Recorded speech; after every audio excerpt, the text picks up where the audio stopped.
and exploring my garden with me.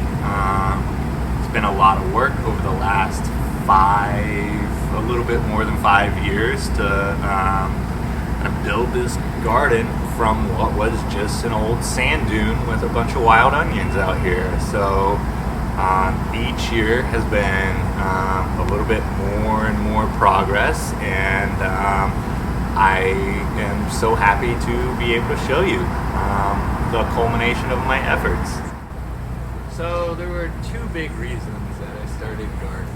The first was seeing the way that I was eating in college, and how I didn't see a lot of fresh produce, and I didn't quite know where my food was coming from.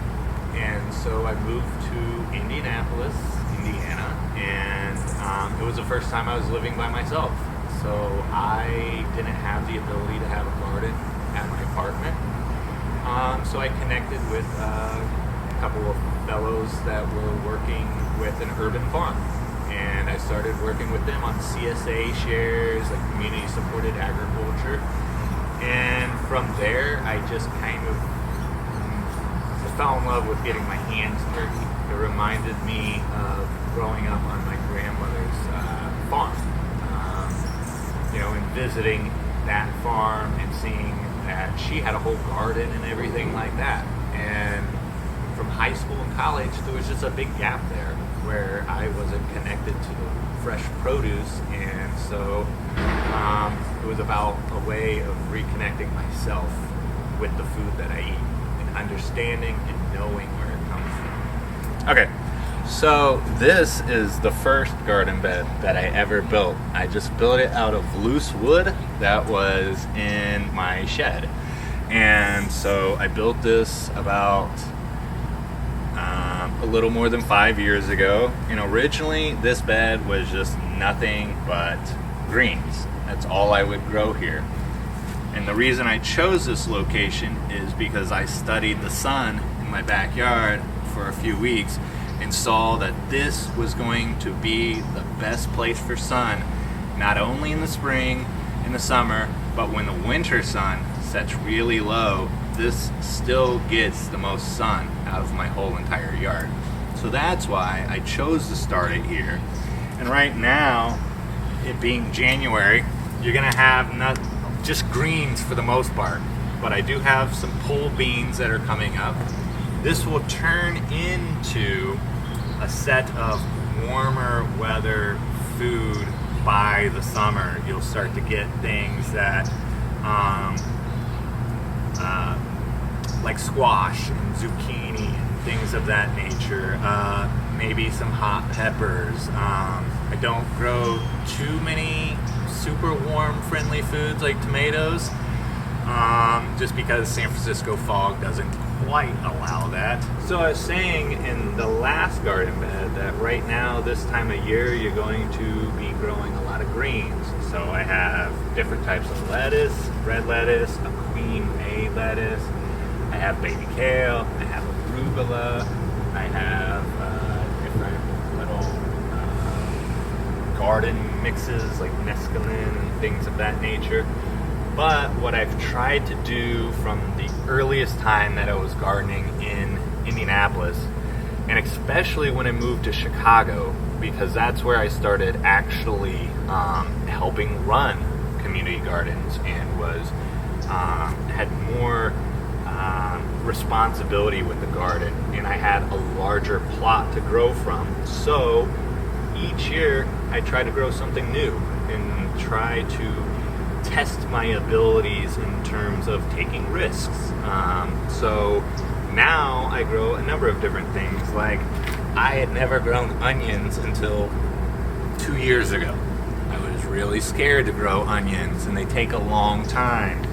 So I started shifting some of the things that I was growing into onions. And like over here I have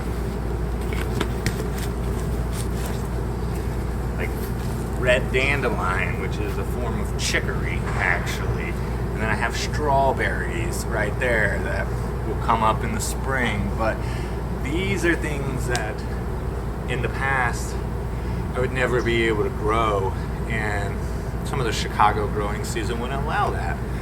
But each and every year, when I grew something new, it was one, a way for me to challenge myself, but also reminds me that in gardening, every single chance you take opens you up for mistakes, errors, and you're gonna kill, onions and greens every single year. I have done it this year. I've done it the year previous. There's nothing wrong with that. It's about being comfortable with that being part of your practice too. Because that's the number one reason people give up on gardening, is because they see the first year all these things start growing, and then a number of things dying or getting eaten by pests or not doing what they want. So being able to be comfortable with death in the garden is very important, because you're going to have a lot of living things, and you're going to have things that aren't, pulsing with that type of energy, but it doesn't mean that it's on you. It's a learning experience. The people that learned this land and stewarded it didn't do it perfectly. They made mistakes, they learned, they adapted, changing seasons, all that type of stuff. Learned what soil was good.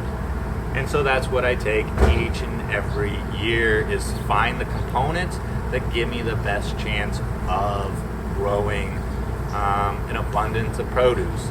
But knowing that each year I take on more and more, and that opens me up to mistakes. But in gardening, mistakes are beautiful. That feels like a metaphor for life. Yeah. So another example of things that I've done over the years of gardening is implementing new things to grow out of. So this old tub has been in my yard for 5+ years. I didn't know what to do with it, and about 6 months ago, I found that I would hook up my irrigation system through the tub and have a new herb box. So I have some salad burnet here that goes on salads. It used to be basil. It will be basil back in the summer again. Then I have some lemon verbena that has just came back up too. You take this leaf and rub it together, you're gonna get something that smells like a whole bag of lemons. That's how powerful something like this is. But this is an example of adapting year by year. And one thing that I used to not really grow a whole lot of were herbs. I had limited space, and I really just wanted to grow vegetables. And now I have the ability to have part of my garden being herb garden. So this is just rosemary that will last throughout the winter. Just rosemary. Just rosemary plant. I have 2 different forms of oregano here. I've got some parsley over here. I've got a little thyme back here. I've got some real squirrely mint. As you can see all the way over here too. And the mint definitely needs a little bit of help controlling its excitement, because it gets really enthusiastic being out here. It'll take up as much space as you give it, won't it? Oh, I didn't say sage plant. Cute. Pictures of these herbies. The thyme is so cute. Your ribbon is so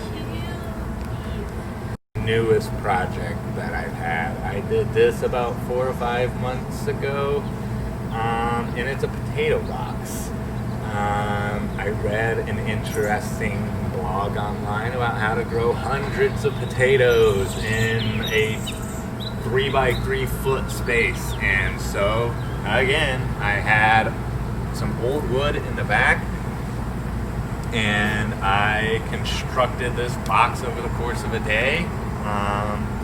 And the whole point of it is to cut potatoes and put their spuds at the bottom and slowly cover them with dirt and fill the box up over time to about the highest point here.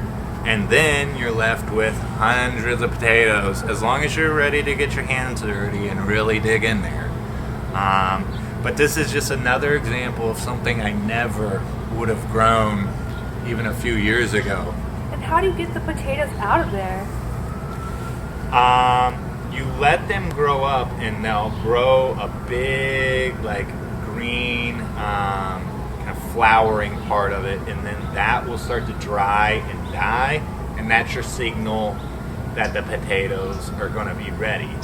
And so what you do is you start removing some of these boards, and the dirt will run out, and you can start collecting the potatoes. Whoa. Yeah.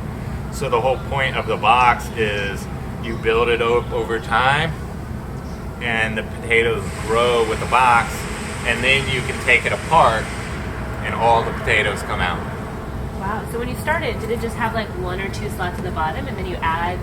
Do you always Yeah. want to like grow so that the top sort of die out and focuses on the roots? It's an awesome question because, at the bottom here, you have just one board at the beginning, and then each probably month, I would add a new board and about a foot of dirt, or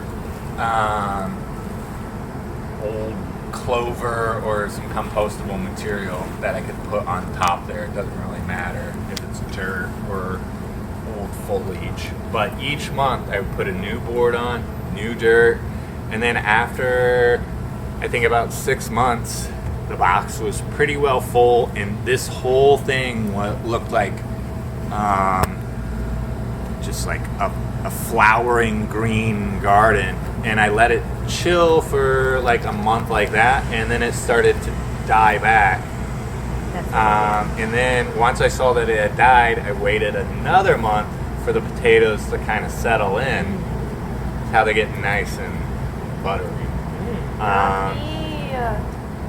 And then I started removing the bottom slats of the board to like scoop some of the dirt out. Whoa. To start getting the potatoes out. Man. Yeah. Awesome. Talk about relating with plants. Relating with plants.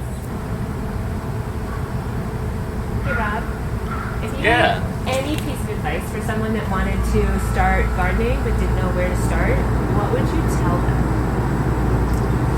I mean, the first thing is a lot of folks think that they don't have any space or any capacity to actually garden. I would say one of the number one things is to start small. If it is something where you only have a balcony right now, or you have a very small yard, is to start simple. Start with something that you can wrap your head around, like a set of herbs. Herbs can be some of the most straightforward things to grow. Greens are also a really straightforward thing to grow, like your baby kales and lettuces. And with that, the starting small part of it helps build confidence. And I think that's something that a number of new gardeners lack, is confidence, because they're afraid of failure. They're afraid of taking on too much. And really, failure in gardening is something that allows me and all successful gardeners to learn from their mistakes. Much like life, you make a series of mistakes, generally speaking, to become a successful or well-rounded person. So it's a lot like that in gardening, is making those mistakes. So I would say the overall advice I would say is to start small, and do something that you are relatively comfortable with to build that confidence. But don't feel afraid to take risks, because gardening does make you get your hands dirty. This is not an automatic process. And you're going to grow and have a very successful garden, and that does not mean it's going to happen next year. And that doesn't mean that you failed.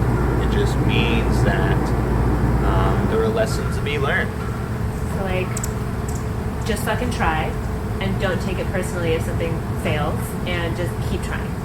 Exactly. Just keep trying, and not everything's your fault. I mean, that's a life lesson.